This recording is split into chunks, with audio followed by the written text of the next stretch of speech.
es un ingeniero agrónomo egresado De la ENA. de la ENA, y queremos hablar sobre la ganadería, sobre la agricultura, sobre la producción y también sobre algunos personas que tienen ganados pero que no son ganaderos. ¿No? Porque hay dos cosas: aquel que cría ganado y aquel que es ganadero, que se dedica directamente a experimentar con todo. Un metimonio molesto. Bueno, primeramente, buen día a todos.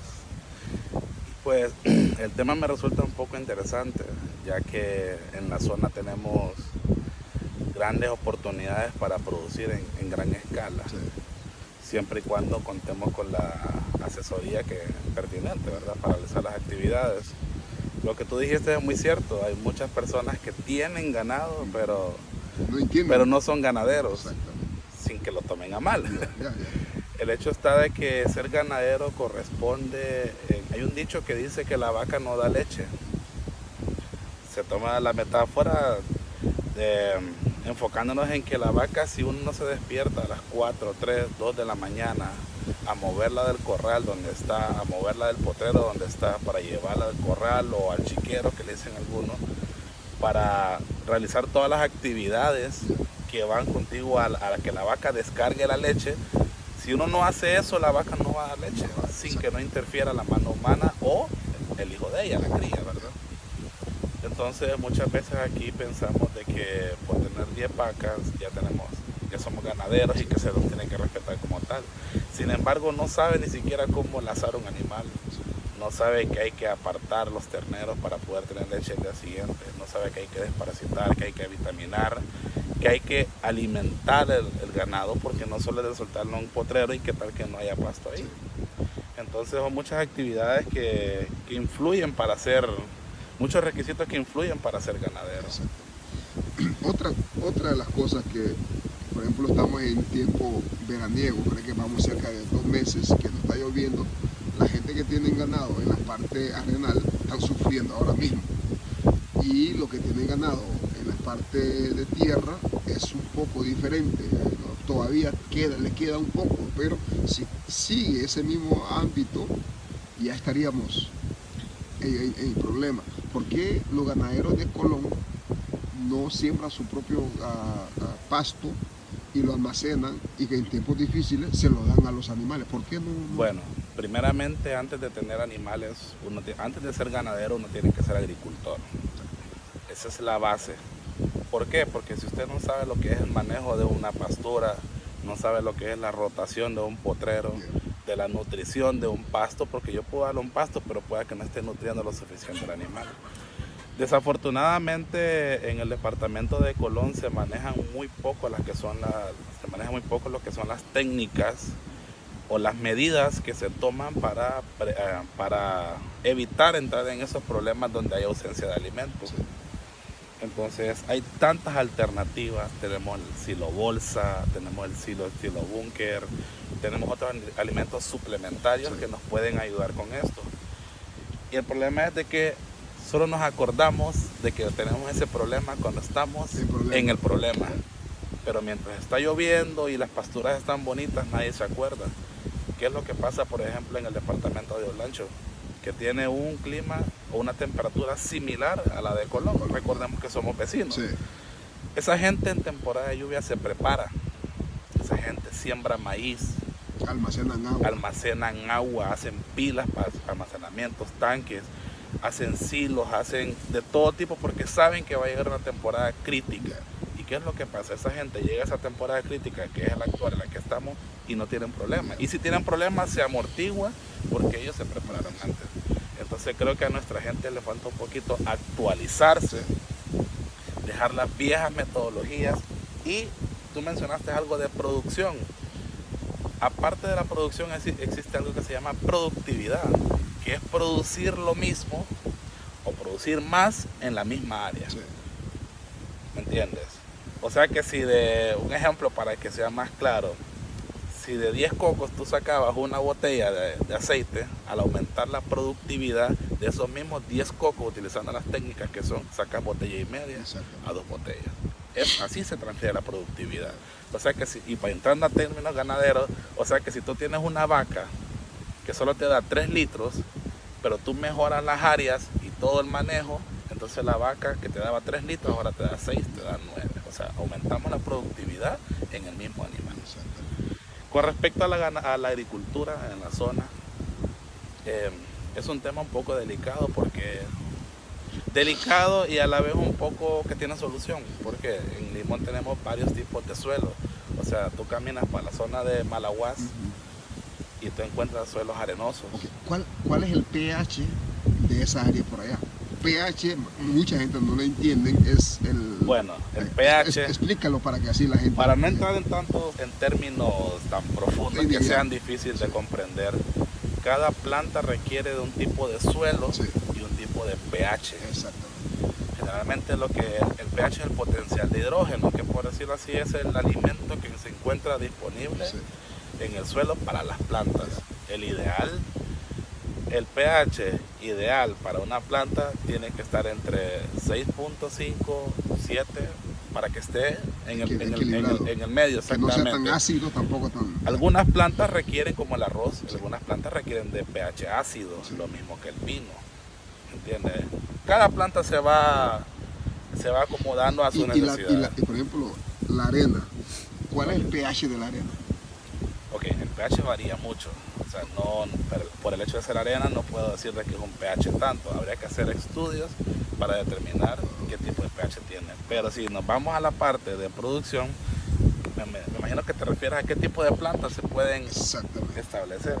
Tú puedes ver que aquí tenemos plátanos y son plátanos que están produciendo constantemente y es arena.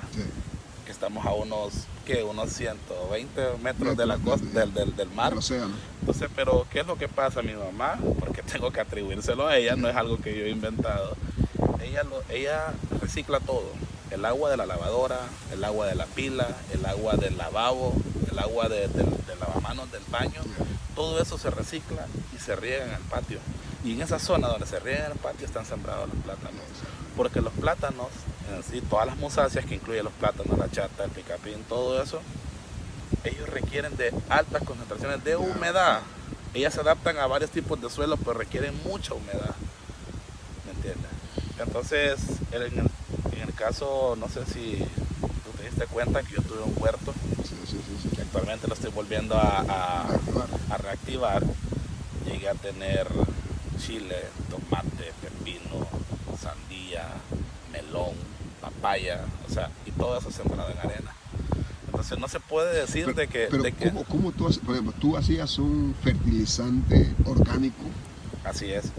El suelo se puede mejorar, las características del suelo se pueden mejorar. Estas características se pueden mejorar utilizando los mismos desperdicios de cocina. La concha de la yuca, la concha del huevo. Del huevo se tritura y se hace un procedimiento que con gusto yo les enseñaría cómo se hace, y todo eso mejora las condiciones del suelo. Porque la arena, la única desventaja que tiene la arena es que no retiene por mucho tiempo la humedad, pero sí tiene minerales que las plantas necesitan. El problema es la humedad, que cuando el sol le da, esa arena se calienta, entonces por eso mata a las plantas, pero ella tiene suficientes minerales para las plantas que tú quieres establecer. Lo que pasa es la humedad. Si tú tienes agua constantemente, que gracias a Dios ahora en Limón ya contamos con agua potable a través del pueblo, por si no lo sabían, entonces pueden ustedes establecer sus sistemas de riego sencillos, sin indagar tanto, sin aplicar tanta tecnología, y eso les va a funcionar. Porque digo eso, por ejemplo, si tú experimentaste un huerto familiar, anteriormente acá la gente tenía en su huerto, alrededor de su casa, como tú habías dicho, su plátano, su chata, su gallina. Exactamente. Y cuánto, eso, aunque no lo crean, eso, aunque muchas personas pongan dudas, eso te ahorra mucho, eso tiene un impacto positivo a tu economía en el hogar. ¿A cuánto está el huevo ahora? ¿A cuánto está el tomate? ¿A cuánto está el limón? O sea, imagínate, se llama limón y búscame un árbol de limón en el limón, no hay. Y no lo vas a encontrar. Entonces, las personas de la comunidad tenemos que dejar de ser dependientes de los verdureros que vienen a, no digo que no les compren porque también es parte de la economía, Sí, pero tenemos que dejar de ser tan dependientes de comprar con el verdurero, de esperar ir a Tocoa a traer la provisión. Cría tus gallinas, ¿entiendes? Cría tus gallinas, si tienes un espacio grande, ten 2 cerditos. Dejemos de ser tan dependientes de las grandes industrias. Aprendamos a... Incluso podemos depender de las industrias porque en el pueblo tenemos productores de leche. Hay muchas personas que sacan su leche y la venden, o sea que tal vez no se den cuenta porque ellos ya tienen sus clientes. Tenemos también alguien aquí sé que vende pimientas y cosas así hechas por él. Bueno, por lo menos las distribuye. Igualmente, tu mamá vende aceite de coco. Aceite de coco, exactamente. Tenemos aceite de coco, a veces tenemos las plántulas para sembrar. Tenemos el coco dental también, como tú lo quieras. Entonces hay que apoyar nuestro mercado. Antes de pensar en ir a comprar una libra de pollo a Tocoa, mejor comprémosla aquí, porque dicen, no, en Tocoa aquí está a 30 y en Tocoa está a 26. Ok, ¿y cuánto gastas de pasaje? ¿Cuánto gastas de tiempo? ¿Cuánto gastas de comida y de vuelta? ¿Me entiendes? Entonces al final sale lo mismo. Porque esa plática queremos, porque muchos hermanos a veces quisieran volver y hacer la productividad, producir, pero muchas veces no tienen asesoría. Posiblemente tenga un poco de dinero, pero no tienen asesoría, porque sin asesoría a ningún lado vas a ir. Bien, yo pienso que hay personas especializadas en cada área que perfectamente a uno lo pueden asesorar. Yo soy malo en finanzas, pero yo sé que puedo asesorarme en alguien que sea bueno en finanzas sin salir del pueblo, porque sé que aquí hay muchos peritos, aquí hay muchos administradores de empresas. Entonces tú tienes razón, hay algunas cosas que no todo el mundo las maneja, que gracias a Dios se nos ha dado la oportunidad de salir y estudiar y pues aprender algo. Y uno está con toda la disponibilidad de ayudar. Creo que a ti también te ha ayudado con tus plantas. Y viste el cambio, sí, o sea, sí, no porque estamos aquí, pero hay un cambio. Entonces uno tiene que asesorarse. Y más allá, cambiando un poquito el estereotipo, no solo es de buscar asesoría, sino también los asesores que sepan apoyar a las personas. Que porque yo vaya a preguntarte algo, no te me pongas como que yo soy más que tú. No, uno también tiene que tener el don de la enseñanza, de compartir el conocimiento, tal vez no todo, pero sí compartir el conocimiento con las personas, porque eso al final dicen que entre más enseñas, menos trabajas. Obviamente. Porque, mira, anteriormente nosotros producíamos enorme cantidad de naranjas, limones, toronja, caimito, momones, pero en los últimos años se ha reducido porque la gente ha crecido de una manera y han cortado los árboles y también porque anteriormente no sembrábamos, sino que automáticamente las cosas se iban dando por el mismo... La naturaleza, el ciclo de la vida natural. Entonces ahora necesitamos volver a replantear nuestras condiciones y situaciones, porque un pueblo que produce su propio alimento es un pueblo independiente y autosostenible. Exactamente. Muchas veces lo que va a pasar con limón a largo plazo es algo que da tristeza, pero lo que va a pasar con limón a largo plazo es de que vamos a ser 100% dependientes. Porque todavía tenemos gente que va a pescar, todavía tenemos gente que hace su casa de vez en cuando, tenemos personas, ¿me entiendes?, que van al monte de vez en cuando, pero a ese punto quiero llegar. El detalle está, y es mi punto de opinión, pienso de que nosotros, o nuestros padres, algunos padres fallaron porque no nos enseñaron el amor a la tierra. No nos enseñaron el amor al cultivo, a la vida libre que tenemos aquí. ¿Qué es lo que pasa? Esos padres mueren y lo primero que hacen los hijos es vender todo. Venga para acá. O sea, y yo te voy a decir algo, Miguel. 2 millones de lempiras, que son como $100,000 o $90,000, suena bastante, pero eso se acaba. No sé. En medio de 3 meses, hermano. Eso. Cuando nunca has visto dinero. Mira, una vez yo hablaba con alguien que recibió una demanda. Y él le dijo, papá, que el tipo no dormía porque él quería ir a gastar, quería comprar, quería ir a la tienda, porque él nunca había visto tanto dinero. Y él pensaba que nunca iba a acabar. En medio de 6 meses, hermano, el hombre estaba en bancarrota. Estaba peor que cuando estaba antes. Entonces, es lo que pasa, no desarrollamos el amor por la tierra y, como te digo, vienen nuestros hijos y solo falleces tú, 6 meses después ya estás vendiendo. Yo creo que entre 2000 y 2009, ya casi una era, es ahí que hubo un recambio hacia la cultura anglosajona de consumismo. Y dejamos, aún todavía, creo que aún todavía, dejamos lo que es la producción, dejamos lo que es trabajar nuestro propio alimento a comprar. Porque creemos que es más fácil, que somos, nos empoderamos, creemos que cuando compramos tenemos poder. Y todo lo contrario, el que vende es el que tiene poder. Porque porque tú te apegas a su precio, te apegas a su tiempo, te apegas, porque no es lo mismo comprar un melón, un ejemplo, recién cortado, cosechado, rico, fresco, delicioso, a que te traigan un melón que ya días estuvo ahí, porque eso te quieren vender, eso vas a consumir. ¿Me entiendes? Lo mismo con el pescado, nos quejamos de que no hay pescado, que no sé qué. No es que no hay pescado, nosotros no buscamos. Porque ¿qué es lo que pasa? Yo voy hoy a pescar, consigo 5 pescados, 10 pescados y mañana no cabe una lancha, un cayuco en ese mar. ¿Me entiendes? Pero ¿qué pasa? Yo busqué y yo encontré y ya mañana que quiero otra vez ya no tengo espacio. ¿Por qué entonces no estamos buscando? Porque ya dejamos de trabajar con la luna, porque ya dejamos de trabajar con la marea, con el viento. ¿Por qué lo estamos dejando cuando que nuestros ancestros trabajaban así y era efectivo? Ellos no tienen que ir todos los días a la manga a jalar tramo. Hablando de eso de la luna, ¿cuáles son los tipos de siembros que trabajan con la luna? Todos. La luna infiere y está comprobado científicamente.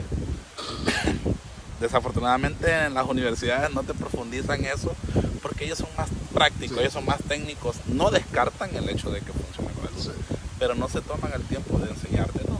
O sea, sé que existen los ciclos de la luna para la siembra, para la cosecha, para la poda, para la fertilización, para sacar madera, para todo, para hacer injerto, para todo. La luna es muy efectiva. Desafortunadamente, como te digo, no me lo enseñaron, pero tampoco está lejos, eso está a la vuelta de la esquina. Tantas herramientas que tenemos ahora como el internet, los calendarios que ahora vienen con el calendario lunar también.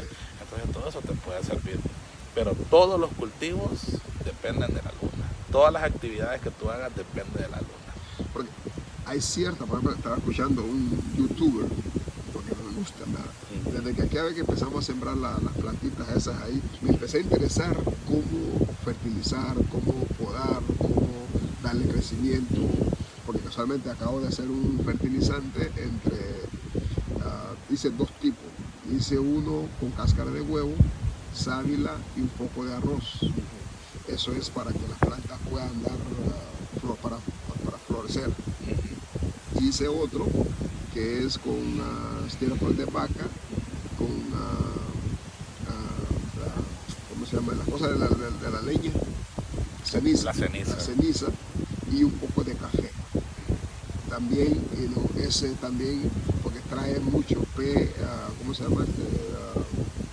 Trae mucho las cosas que necesitan las plantas. Muchos nutrientes. Los nutrientes que necesitan las plantas. Entonces, hago eso, entonces lo empiezo porque ahorita como estamos en tiempo de sequía, es bueno empezar a fortalecer. Porque eso mantiene la humedad en el suelo. Y a otra cosa que yo hago también, voy a los swamp, que por ejemplo lo que está por ahí por la escuela, como están secos ya, saco toda esa arena porque son negras y esa trae mucho nutriente. Es que mira, te voy a dar lo que pasa con la coloración del suelo. Un suelo pálido que tiende a ser bastante polvoriento, parecido a la ceniza, es un suelo con alto contenido de calcio. Un suelo rojo, como el que está en Limoncito, pasando las propiedades de Brooks, es un suelo rico en hierro. Un suelo negro o oscuro, que es el que todo mundo ambiciona y que quiere, es alto en contenido de materia orgánica. ¿Qué pasa con ese detalle? la materia orgánica contiene todo eso que te acabo de mencionar anteriormente y es lo que la planta desea. No significa que en los otros suelos no van a crecer plantas, porque hay plantas, como te decía ahora, que les gusta cierto tipo de suelo, ¿me entiendes? Vamos al caso en específico del pino. El pino tú lo puedes pegar en casi todos los suelos, pero él con sus hojas acidifica el suelo a su gusto. Fíjate que aquí en Limón no hay un palo de pino. ¿Sabías eso? No hay. Y cualquiera van a decir, no, en la escuela hay uno que... Y no es pino, es familia del pino. Exacto, pero no es pino. Se llama casuarina, pero ese no es pino. No, es importante, Namule.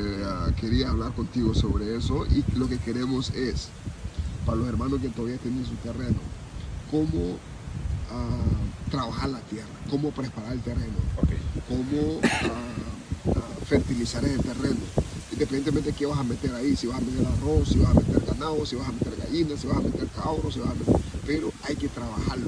Mira, para que así te pueda... El suelo, los lugares como, a mi parecer, ¿verdad? Cada quien tiene su criterio.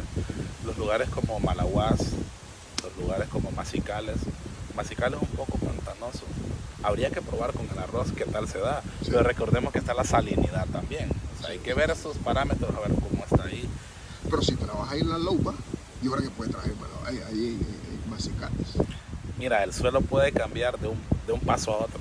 Eso sí. Entonces se hacen los estudios para determinar cuáles son los cultivos que se te pueden adaptar a esa zona.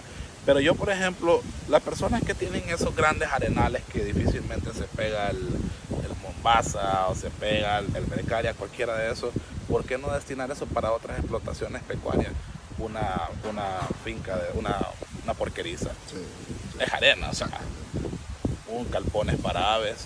¿Por qué? Porque son arenosos, pero el agua está a unos pocos metros de profundidad. Entonces, esos animales requieren de grandes cantidades de agua, ¿verdad? Por su consumo. Hablando de los animales, de los cerdos, hay unos cerdos que son prietos, que tienen una altura, tienen un tamaño con una faja blanca en la espalda. Ajá. Y hay otros que son más prietos, que esos son de esos que se hacen el jamón ibérico. Ibérico, ok. Fíjate que esos yo creo que van de acuerdo con nuestro sistema acá, porque esos aguantan el calor. Pero los blancos, bueno, okay. Tú eres que sabes. Mira, es todo lo opuesto. Esos cerdos cuya coloración es oscura, casi no son resistentes a esa temperatura, porque el color negro absorbe los rayos del sol y los colores claros lo repelen. Pero al repelerlos se queman. Por eso es que esos cerdos sí pueden tenerse aquí. Hancher se llaman los cerdos. Ellos son muy buenos en carne porque no tienen grasa. Son muy buenos en carne. Pero siempre y no consumen cualquier porquería.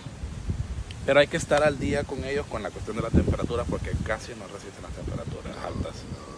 Y el ibérico que tú mencionas, ahí está, en el nombre está el por qué no. Porque es ibérico y se alimenta solo de bellotas. Por eso es que su carne es tan magra y tan cara. Porque se alimenta netamente de bellota. Pero también se podría hacer un intento, hermano. Se podría hacer un híbrido. Sí, exactamente. O sea, cruzarlo con otras razas que se adaptan a la zona. Pero eso ya se lo dejo a los genéticos porque eso es muy difícil. Traer un animal de esos, ¿cuánto te va a costar? Y se te muera, entonces ya se lo dejo a los genéticos. Pero hay muy buenas razas que están en la zona. No son criollos, pero están en la zona y se adaptan muy bien.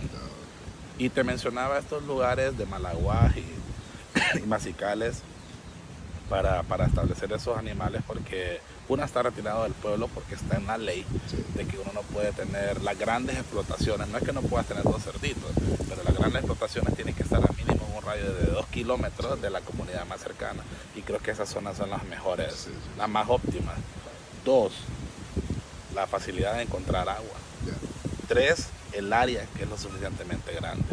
Ahora nos vamos para la zona de Limoncito. Los que todavía tienen el Limoncito son las mejores tierras porque tenemos valga la redundancia, río del Limoncito, el cual deja grandes depósitos de fertilizantes en esa vega que son aumentados suelos de vega. Entonces se presta perfectamente para eso. Y los lugares donde no se pueda sembrar pasto, siembren maíz.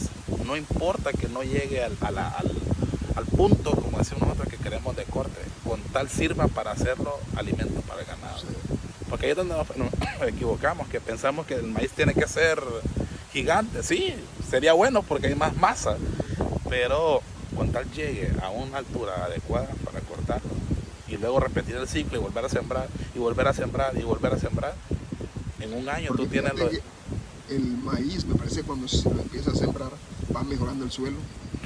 Sí, porque el maíz fija nitrógeno al suelo por medio de sus raíces. Pero tampoco es que lo va a hacer de la noche a la mañana. Sí, no, es un proceso. Es un ciclo. Yeah. Y el problema que tenemos es que no somos constantes. Yeah. O sea, nosotros tenemos ese detalle. Invertimos ahorita y en un mes no recuperamos lo que invertimos, nos retiramos del negocio. Y no es así. Hay que ser persistente y perseverante. Hay que estar hasta que salga. Vámonos ahora a lo que es una granja de pesca, o sea, unas cuantas piscinas, Jaulas. unas jaulas de... Porque yo estaba hablando con alguien, le digo yo, ¿por qué no se puede, no podemos? Hace poco vi un documental de unos amigos africanos, tengo muchos contactos allá, de un hermano que estuvo en Inglaterra, se cansó y se fue para Gambia. El hombre es como aquí, está a unos cuantos metros del océano, hizo unos 4 pilas de ¿cómo se llama? Y trajo pescado, fue a conseguir pescados, por ejemplo, culila, consigamos un ejemplo, sabemos que culila no dura, es el pescado que al nomás que lo toca se muere, pero yo creo que se podía intentar, al domesticarlo. Exactamente, o sea, dañarle la sangre, metes una pana con mar, lo metes ahí, entonces lo tapas, automáticamente lo llevas a la piscina y lo sueltas poco a poco para que se vaya aclimatando y ver qué reacción va a tener. Entonces está jalando agua, es su propia hábitat. Igualmente lo podemos hacer con cabacha, lo podemos hacer con caseca. Hay muchos animales, hay muchos peces que se pueden domesticar. Yo estuve viendo también que en algunos países el bonito ya lo tienen domesticado y lo producen en Japón, me parece. Exacto, en grandes cantidades. Pero las jaulas están en el océano. Sí. Vamos a la posición geográfica. Para ellos se les presta. El mar que tenemos aquí, tú sabes que ese mar cuando se pone como Dios manda. Pero, sin embargo, retomando siempre el tema de lo que tú hablas, tenemos la opción de salado. Exacto. Tenemos la opción de la manga. Entonces, en esos lugares se podría reestablecer otra vez porque ya se hizo. Sí. Y funcionó, pero pues ellos saben por qué no siguió trabajando el proyecto. Pero se podría darle continuidad porque se presta para eso. Entonces, y es un negocio altamente rentable. Hermano, ese es un negocio. Es un negocio altamente rentable. Y lo que es las aves, hermano, porque todo el mundo ahora veo que la gente está empezando a crear, porque mucha gente no le gusta consumir huevo de amores, como le dicen. Dicen de que, aquí estos pollos andan comiendo, pero ese es el mejor pollo, el mejor caldo, el mejor huevo, es el mejor pollo. Ahorita en los mercados falsamente me quiero tomar el atrevimiento de corregir eso. Falsamente decimos, no, que el pollo de granja tiene hormonas. Ok, hay que abandonar ese pensamiento. Lo que pasa es que es un pollo genéticamente mejorado para que pueda crecer en poco tiempo. Porque es un negocio. Porque es un negocio. Pero es lo que pasa, o sea, él en nivel de proteína, en nivel de vitaminas y todo lo que nosotros necesitamos, él es muy bajo. Muy bajo. Por eso es que es una carne barata. Y los pollos. Y los pollos de casa, como ellos automáticamente balancean su dieta, porque, tú le das maíz a estos pollos en la mañana, ¿verdad? Eso no es todo su alimento. Luego tú lo ves que andan escarbando aquí. Ellos están alimentando de insectos, de gusanos, ricos en proteínas. Exactamente. Y esa proteína se va a la carne de ellos. Por eso es que tienen ese sabor tan particular, tan rico a mi parecer. Y muchos dicen que no me gusta la gallina de casa. Ok, está bien. No lo comas, pero es lo mejor. Exactamente.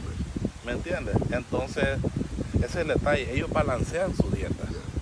Y sin embargo, el pollo de granja, tú le das su concentrado y todo, y él está bien. ¿Me entiendes? Pero si no le das eso, él muere. Porque son animales muy delicados. El pollo de granja, ¿no? Te encuentra un nido de comején y lo deshace. Te encuentra un grillo y también. Y se está comprobado que pero estos, un nido de comején se lo llevan. Claro. Estos comen comején. Claro, pero ¿por qué? Se ha demostrado que son ricos en proteínas. Exacto. En Japón consumen los grillos porque son ricos en proteínas. ¿Me entiendes? no sé, si no me equivoco, me parece que 1 kilo de grillo, o sea, yo no me lo voy a comer, ¿va? Porque no está dentro de nuestra cultura, pero se sabe que un kilo de carne de grillo o de la masa de grillo, lo que salga de ellos, tiene más proteína que 1 libra de carne, de gallina o de cualquier.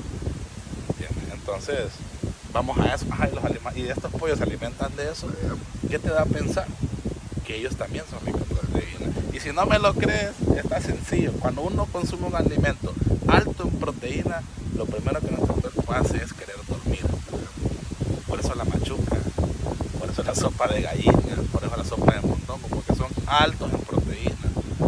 Entonces nos manda a dormir. Y a los hermanos que nos van a ver después van a comer una hamburguesa como que no han comido. Exactamente. Porque no traen nada de proteína. Más que lípidos, más que grasa. Exacto. Que se nos va acumulando en esta belleza que tenemos aquí. Entonces es lo que muchas veces pasa. Hemos modificado nuestra cultura, estamos adoptando culturas ajenas, culturas que no son nuestras. Ay, que no como machuca porque ¿qué pasó? Entonces quieres pizza, eres italiano entonces. O sea, no digo que no sean ricos, pero no abandonemos lo nuestro. Yo no cambio mi plato de machuca, ¿me entiendes? Por una hamburguesa.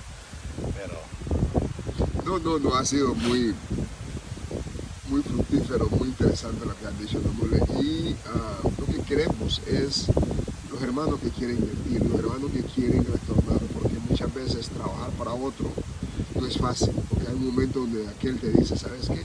No hay trabajo, pero cuando trabajas para ti mismo, sabes tu rutina, trabajas de más, pero también tienes una tranquilidad en sí mismo. Entonces, ¿por qué lo que tienen terreno, lo que tenemos terreno, lo que tienen la facilidad, hay que invertir, pero también hay que asesorarse, hay que buscar a aquellos que saben para que te puedan guiar y tengas el resultado que estás buscando?